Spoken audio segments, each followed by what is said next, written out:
The fog had settled over the forest long before we arrived. By the time Marcus and I reached the clearing, it was already thick, a white-gray veil clinging to the ground and curling through the trees. The highway we had left behind vanished in the mist, swallowed completely. Every step we took on the damp soil pressed into moss and wet needles that smelled of decay and rain, sending tiny puffs of fog curling around our boots. We set up camp in silence. The tent was small, dome-shaped, the fabric taut against the cold, and our sleeping bags smelled faintly of smoke from the portable stove we used to heat dinner. The air pressed down on our shoulders, wet and cold, carrying a weight that wasn't simply temperature. It was as if the forest itself had slowed, inhaling around us, making every movement deliberate, every sound amplified yet delayed. The first night, I noticed it in the firelight. Not the fire itself, but the fog beyond it. Silhouettes formed in the mist, thin and indistinct, then shifted into vaguely humanoid shapes. At first, I assumed they were trees, branches catching the weak glow of the lantern. But the shapes moved, or at least appeared to, lingering too long as if studying us. My heart quickened, and when I raised a hand, one of the forms mimicked me, a delayed copy, as if rehearsing the motion before I finished it. Marcus laughed nervously. "Just your imagination," he said, though the tension in his voice betrayed him. But it wasn't imagination. The fog responded to us. When we sat closer together, shapes compressed, leaning toward us. When we separated, they stretched. I turned my head quickly, and one silhouette jerked, keeping pace, holding the pose just long enough to be unsettling. Even the fire seemed to hesitate, flickering against the fog in ways that accentuated the shapes, reflecting and refracting the light so that the forest beyond appeared filled with watchers. The wind carried sounds in odd ways. A branch snapped and we heard it twice, first delayed, then immediate. Footsteps we hadn't made echoed behind us, muffled and uncertain. The mist bent the moonlight, and the shadows it cast on the tent were not ours. I felt watched from every angle, though we were alone, or so we thought. By the second night, my unease had deepened. Every time I stood or moved, the fog adjusted, almost anticipating me. When I knelt to tie a bootlace, a shape in the mist leaned forward in the same gesture before I straightened. When Marcus stretched his arms toward the sky, silhouettes did the same, tilting and bending, their edges soft and wavering, but unervingly precise. We tried to ignore it, but the forest resisted. Sound was disorienting. I called out, but my voice returned delayed, warped, layered over by a faint whispering I could not place. Once, I thought I heard Marcus answer, but when I turned, he hadn't moved.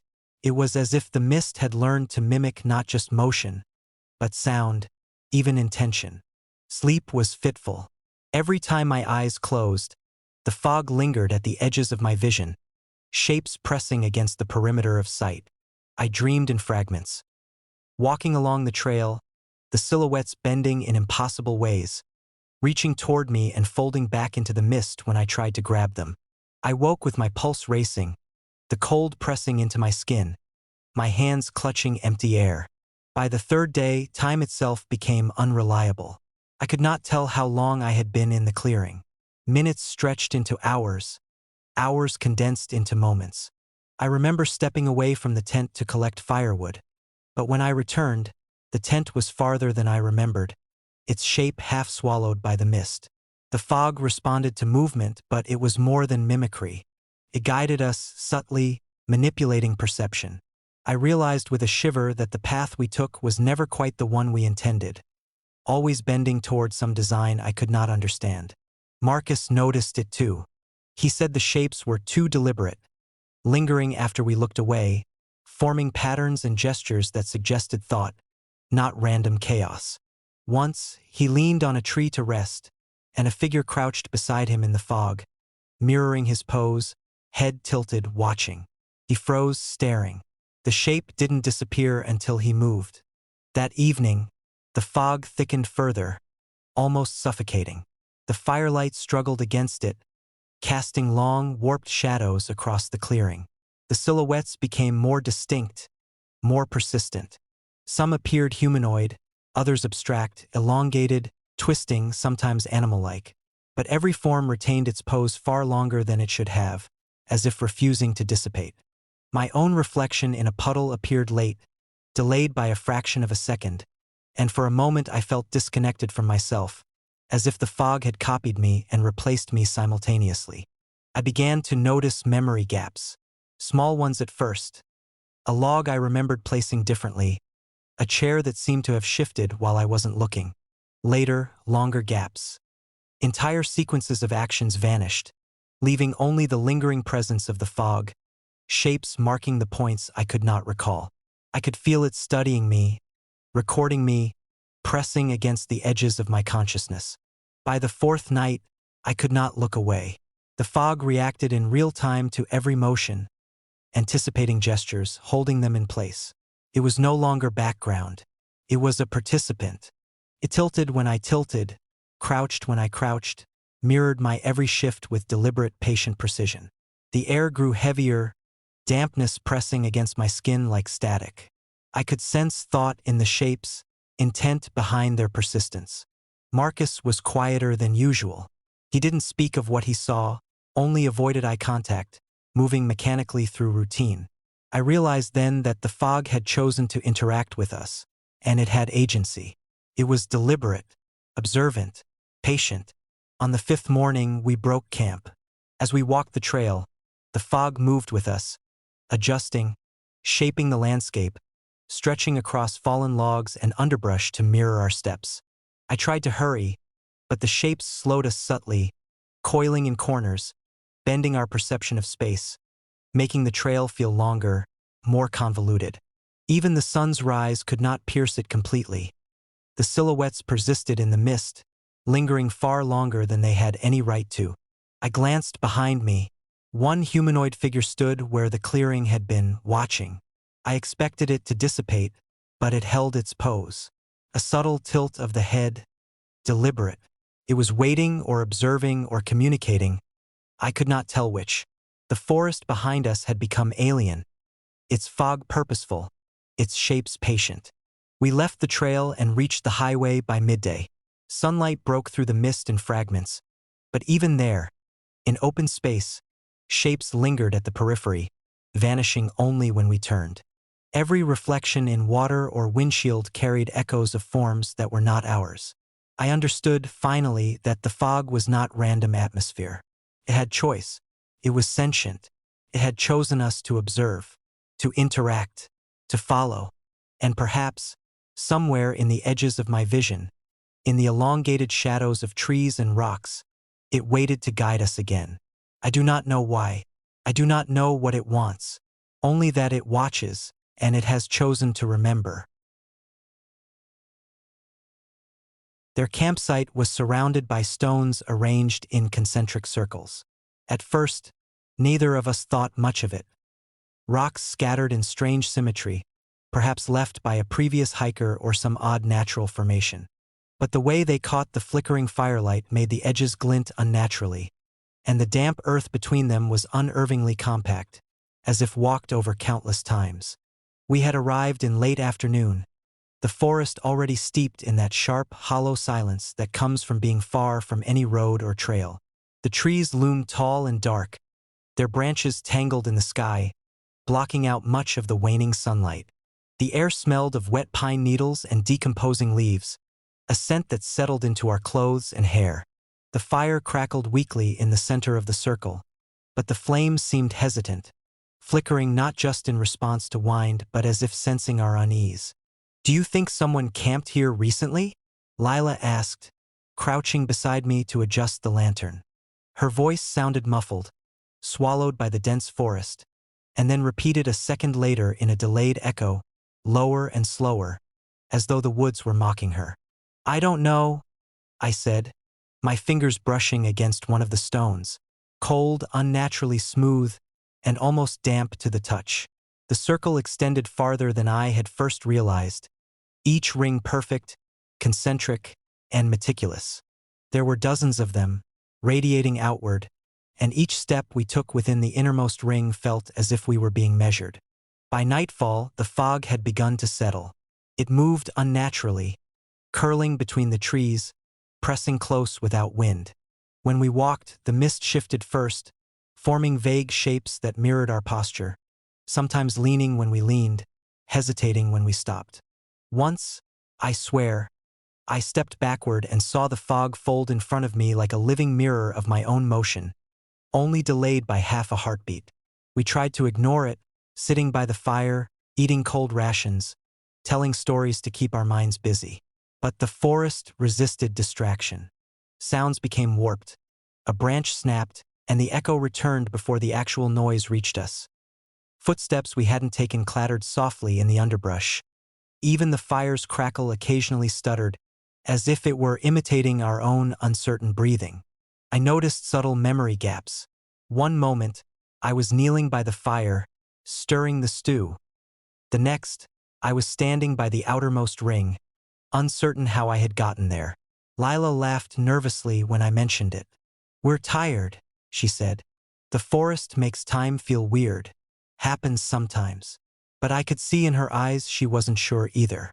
Something about this place didn't obey the ordinary laws of movement or memory. The next day, the fog thickened, pooling in the depressions between the rings. It pressed close to our legs when we walked, swirling and sometimes forming vague humanoid silhouettes that lingered just long enough to catch the corner of my vision. When I spun to look, the shapes vanished, only to appear again a few feet ahead, as if waiting for us to catch up. The stones seemed to pulse subtly underfoot, aligning in ways I couldn't consciously perceive but that I felt in the core of my chest. A slow, rhythmic pressure that seemed to guide our steps. Lila grew quieter. She wandered toward the outer rings, tracing the edges with gloved fingers, and I followed reluctantly. Every time we moved, the fog responded. Shadows stretched in impossible directions. Branches bent slightly toward us. Once, I saw a reflection in a pool of rainwater. My own face, but the image lagged behind me, tilting its head a fraction too late, as though it were alive. We began to suspect the stones were more than mere arrangements. They formed a lattice of subtle control, guiding us, testing us, embedding themselves into the rhythm of our movements. Every step inside the concentric circles seemed deliberate, yet deliberate by an intelligence we could not perceive. By nightfall on the third day, the fog thickened to a near-solid wall. Our fire flickered weakly, its light refracting strangely through the mist. The concentric circles of stone were barely visible, and yet the pressure of their presence was inescapable. Lila leaned on a boulder, her reflection in a small puddle warped, delayed, and twisted, her movements mirrored by the fog before she moved. I wanted to shout, to break the spell, but the words seemed to curl back on themselves, caught in the damp air, as if the forest itself were listening, waiting. I remember a moment when we stepped into the second innermost ring. The fog shifted, curling and thickening at our sides, forming vague forms that crouched, tilted their heads, and stretched impossibly high. My pulse hammered in my ears. Lila's did too. The shapes didn't advance toward us, they didn't need to. Their presence was insistence enough. "Maybe it's alive," I whispered, voice trembling. The words returned a moment later, warped, slower, distorted, from somewhere in the fog. Lila didn't answer. She simply stepped into the next ring, and I followed, entranced and terrified. Finally, I reached the innermost circle. The fire was long dead, replaced by a cold silence that pressed into my bones. And there it stood, a humanoid figure, formed entirely from fog and stone. Its edges were jagged, as if sculpted from the same granite as the outer rings, but its movements were fluid, unnatural, breathing in and out with a rhythm that seemed both alive and eternal. I froze. It raised a hand, not threatening but deliberate, and I realized it mirrored my posture perfectly. Lila was behind me, indistinct, partially obscured by mist. I wanted to call her name, but my voice stuck in my throat. The figure's head tilted slightly, just enough to suggest awareness, intelligence. It waited, patient, observant. Time warped again. My memory fractured. Seconds stretched to minutes. I wanted to retreat, to step out of the ring, but my feet refused. The forest was no longer a backdrop. The stones, the fog, the shapes, they had agency. They had chosen to interact with us. I took a careful step forward. The figure did not move away. Instead, it leaned slightly closer, echoing my motion. There was no malice, no overt command. Only attention, only choice. Lila finally spoke behind me, her voice faint. "It's waiting." "Yes," I whispered. "And it chooses." We stood there, the fog thick and alive, the stones pulsing faintly beneath our feet. The figure mirrored us exactly, yet remained distinct, an entity born of the forest's design. And I realized, with a chill that spread through my chest and limbs, that this place did not attack. It did not need to. It simply observed, it interacted, and it waited for us to make our own decisions within the web it had woven. I do not know what it wants. I do not know why it exists or why it chose to reveal itself. I only know that we were not alone. We were inside its pattern, and every thought, step, and gesture we made was acknowledged, mirrored, and recorded in the subtle rhythm of fog and stone. And as I took a hesitant step backward, the figure did the same. The forest waited, patient and deliberate, and I understood that leaving was not a guarantee, but a choice it permitted. We moved slowly, carefully, outward through the concentric rings, leaving the innermost circle and its silent sentinel behind. The fog lingered at our shoulders, shapes forming and dissipating as we went, as if to remind us that the forest had memory, awareness, and, above all, choice. We made it to the edge of the clearing by sunrise, the fog thinning slightly, though the shapes persisted in our peripheral vision. The stones remained in perfect alignment, concentric and eternal. I looked back once, expecting the figure to follow, and it was there, still, composed of fog and stone, waiting with patience that was impossible for a human to comprehend. And I understood, finally, that this forest did not attack, did not demand, and did not threaten. It chose. We were allowed to leave, for now.